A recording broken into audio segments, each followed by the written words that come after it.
Hello, welcome back to my channel. I'm Shauna from Created and Made, and today I'm going to show you guys how I took this big pile of broken lights, just all manner of lights that I found in my stash of lights, and it turns out they were broken, and how I turned them into this beautiful, vibrant, just bold book of gel prints. Fun stuff ahead. Stay tuned.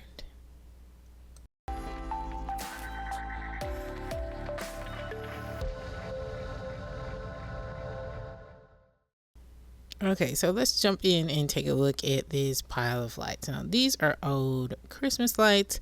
Now, the bulbs in here can be replaced, but I'm probably not gonna do that. So, they're in the pile of broken lights, and the other two were grow lights. Now, I have a lot of house plants. I do some gardening, and so I have quite a stash of grow lights, and some of them just kick. Sometimes they are DOA or they just don't end up working. So that's how I ended up with the pile of lights, right? And I'm going to be using my Play-Doh to take prints off of these lights. Now I am starting off with this giant graph paper that I have. I have a big, just a pad of graph paper, and I pull the sheet off and I am folding it down into a little booklet size. I am using my Carl trimmer here to trim it down to, I think I had different sizes initially, but I ended up trimming them down further to the final size was 4.5 inches by 6.5 inches. That's sort of the dimensions of the pages in the book.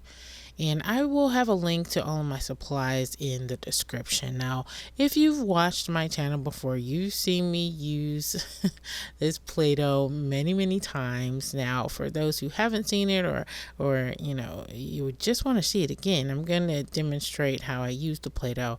I won't show every single iteration of me using it because that would just be a lot of Play-Doh. But as you see, I rolled it out first, and then I decided I didn't want a clean rectangle shape. So I ripped it, and then I pressed it into that rectangular shaped light. And you can kind of see, I don't know how clear it is on camera, you can see the impression in the Play-Doh off to the side. But this ended up being like,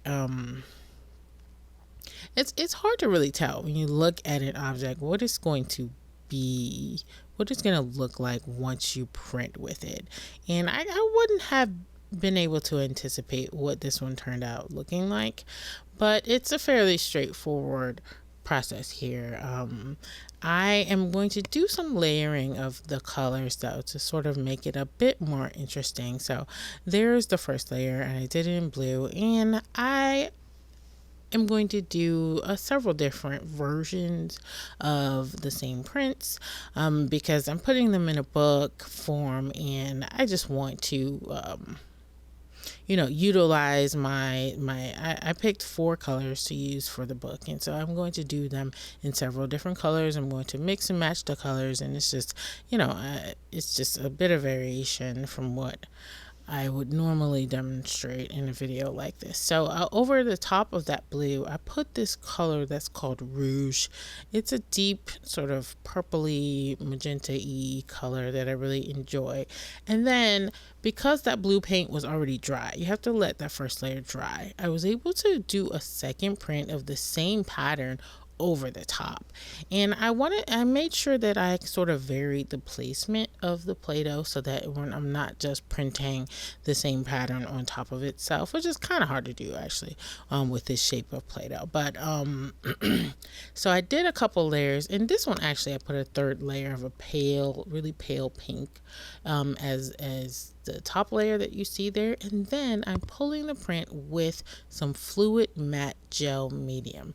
Now I'm going to pull all my prints during this session with that matte gel medium because it is clear medium, and because I'm using this graph paper, I want to be able to see the graph lines in my prints. I actually really like graph paper as a sort of background pattern, and a lot of times when you use acrylic paint, it has a certain opacity to it, and you won't be able to see the graph in the background. So that's why I'm using this fluid acrylic, what is it, fluid matte gel medium by Liquitex. It's hard to see in the video, obviously, where I'm rolling it out, but I'm getting a nice thin layer of that matte gel medium to pull the print, and then I'm just sort of pressing it down with a paper over the top, since my paper is slightly smaller than my plate, and then I put it off to the side and let it dry. Now once it's dry, this is what the prints look like. Isn't that interesting? It kind of looks like, I don't know, like confetti, like a party. I don't know how to describe it, but I really like the effect of it. And this was the second page. And oh yeah, this is the pinks. That rouge is kind of in the pink family, and I did a light pink over the top, and I love how this one came out as well.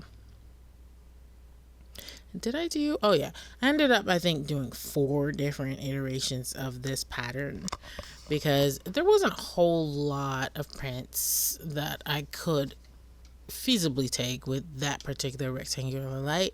So I just did several different color matchups using that pattern, and as you can see, just that simple circle square pattern that's found in that light can create a really beautiful gel print using those color combinations. Now I wanted to show you what it looked like if you hadn't seen this before. A lot of you have seen this many times. When I want to roll out a rectangular shaped piece of Play-Doh that covers my whole 5x7-inch gel plate, and that's what I'm using here. This is how I would do it. That is a fondant roller that I was using. It's very inexpensive, and I normally use a palette knife to cut my plate out, but I don't know what that little tool there is. It's whatever I had close to my hands. And so this little tube light had so many different interesting parts and pieces to it. This was one end of the tube light. It had this sort of concentric circle thing going on, and then I noticed that the plug part also had a circle, so I just put that over the top. And it's just these little simple like things that you would never really even look twice at, that you can utilize with the Play-Doh to make these sort of really interesting and bright and unique gel prints. Now once again, I'm going in with this rouge color. This paint that I'm using is Master's Touch. It is the store brand from Hobby Lobby, and I really quite like it for gel printing. It has a nice body and a nice open time, and so all 4 of these colors are from that line. Okay, so this is this pattern. It's not, it's not the most exciting thing I've ever seen or done, but once you sort of add the layers over the top, it gets a bit more interesting, right? Like I'm not varying the pattern, I'm just varying the colors. As you can see, like that, once you put that gel print, the graph paper in the background, it adds a bit more interest to it as well. Now I did a second version of this one too, with the greens, with the cool colors, the greens, the blues, and this is how that one turned out. Now back to the tube light. I'm going to use this tube light for quite a while now. I just actually took, as you can see, the cord and decided to press myself a pattern into my Play-Doh, right? Just really simple stuff, you guys, just to show you, like, anything that you can look at, basically anything you can see and pick up and touch can probably be used to make a beautiful pattern using the Play-Doh printing technique. Now this technique is one that I came up with. It's been 2 years now, but it's just really my go-to thing now. It's one of my favorite techniques to use because it's just so versatile. You can create so many different things using this method and this technique. And even though those lights are trash, I still did not have to cover them in paint to be able to make these beautiful patterns either. That's another benefit to using the Play-Doh, right? And so what you saw me doing, I was kind of like, after after I took the print with the Play-Doh, there was some splotchiness, and I kind of touching the paint that's still pretty wet, just touching it with my finger, I was able to get those splotches to lift off. Now, the reason you get those splotches is because the Play-Doh has sort of flattened out in areas, and so I just pick up those splotches if I don't like them. Sometimes they're fine, sometimes they add texture and that I enjoy. And so I actually went over the top of this particular print with a third color. Now you can do as many colors as you want, but sometimes it gets a little muddy or messy if you start adding too many layers. But I think, oh, I really like that one. That one looked like there were 3 colors in it, but there were only 2. It's just the way that they interacted to make it look like it had more colors than it did. And this was the print that had 3 different layers of colors, and I really like how that one came out too. It's not too busy, it's just the right amount of stuff going on there. Now back to my tube light. Right, back at it. I noticed the other side of it had this sort of, I don't know, I don't want to call it weird, but this sort of nondescript, I don't know how to describe what's happening here, but there's a pattern on one side of it, and I just smashed it into the Play-Doh and made a sort of abstract, I won't even call it I guess it's a pattern, but it's not like it has repeating parts. It's just sort of wherever it fell into the Play-Doh, that's where the indentation was. And so I'm going back in with my rouge, and I'm just going to press this out. Now this particular print is kind of busy, right? So I didn't want to go over the top of it again with the same pattern, and I'm taking a second one here in the blue.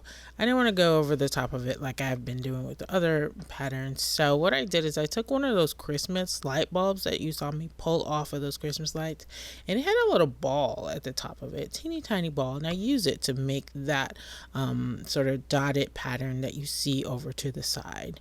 And I'm going to use that dotted pattern to go into the background of this other pattern. Just, I wanted to add something, but I didn't want to add something too busy, right? And so I'm still using my broken parts, my broken Christmas lights, to create this sort of simpler dotted pattern for the background of these prints. Now, when I do a close-up, you should be able to see the dots in this pink one that I'm going to show here. You see those dots? I think it adds quite a bit. It kind of ends up looking like sort of like a fabric-y sort of pattern, I think. I'm back to my tube light, and I noticed the other side of the tube light had a different pattern. It had this sort of triangular situation going on. It was a triangular shape, and it had like 3 dots in the middle of it. It's nondescript, nothing special about this particular shape, but I just smashed it out, and I'm going to actually do an ombre sort of pattern here with my paints. I've broken out this pale, super pale pink there on the end, that medium magenta that I've been using, and the rouge that I've also been using. I'm just going to change it up a little bit and press this out into my ombre pattern, and look at that. I don't know what it is, or it's not something you're gonna look at that and be like, hey, I know what that is. You're not going to. It's just that's kind of just the magic of using these broken parts and pieces and creating sort of these abstract patterns and prints. So this is that same pattern, but in the cool colors. And I even used the pale pink there on the end. It ended up coming out looking like sort of a mint color when it mixed with the green. I was kind of happy with how that turned out. So there's the cool one, and here is the one with the pinks. I found it easier with this thin paper. This graph paper is kind of thin to pull the prints upside down because they were starting to rip a little bit. So I turned the plate over and pulled them that way, and I was able to get them not to rip so much using that. Okay, so I'm back at it with this tube, and I figured out that this plastic part just comes off. I mean, the whole thing's broken anyway, so I just pulled this off, and I was just making these straight lines, which, to be quite frank, is not very interesting, right? But you never know how it's going to turn out on the gel plate. I just pressed it down, and it started to look like, like I don't know, like abstract graph paper, or just like these sort of ledger lines almost that have been smooshed and smashed together and turned upside down and have a grungy messiness to them. And I just love that kind of thing. So even that piece of flat plastic and these, you know, lines that I smashed into the Play-Doh ended up turning into something that I really enjoyed. They're the cool colors there, the blues and the greens. I just love that. And then here is one I did, not with the pinks, but I mixed the pink and the blue. And I like the way that turned out. Okay, I'm done with my tube light, and I'm going to move on to my Christmas lights.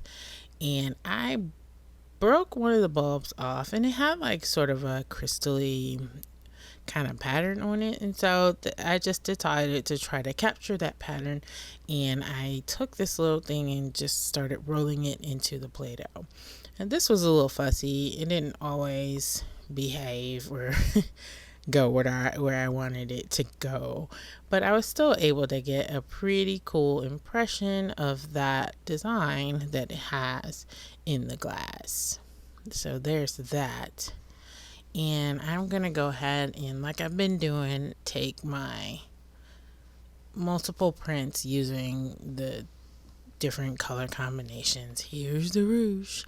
Gotta have the rouge.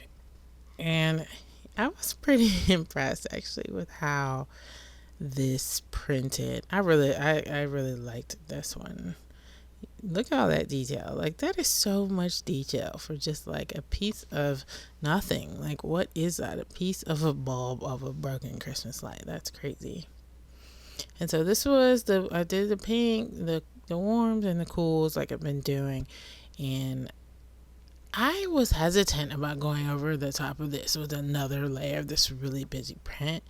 But I went ahead and, I wanted to try it out and see how it would turn out. And it ended up pretty nice. Like, I like how it contrasted. There's not a lot of space for this to even show through on the background, since this pattern is kind of like, it has a lot of coverage. And so what I ended up with was just like sort of a peekaboo effect of the second color. You can definitely see it in the background, but it didn't end up too overwhelming because you can't really see that much of it. As you can see, the paper was ripping there, and I found that if I just sort of just changed direction with it, I was able to get it off without like tearing it up. Look at that. Look how great that turned out. I really love how this particular pattern pressed out and how it ended up looking when I was finally done with it. That one too. Yay, look at that. I love that. I love that. And with these Christmas lights, I ended up doing another cord press. Now, I didn't want it to be sort of redundant or repetitive from the other one, but once I pressed it out, I saw that it was actually quite different than the other cord, because it has some sort of twisty parts that were twisted up, and you can see that in the impression, and that created a different look, just a different look in the final product. So I found that it was worth it, even though it's another cord press. I mean, how different could cords be, right? But it ended up being fairly different. So I was actually very pleased with how this one came out. It ended up being, there's one of them here that ended up being one of my favorite prints of the day. Here are the cools. And you saw how well that pattern transferred over. Now I'm just going to, when I do the second pattern over the top, I try to either flip it upside down or put it vertical or horizontal, depending on which one I put on first, just to make sure that I'm not exactly lining up the pattern, because I didn't want that look.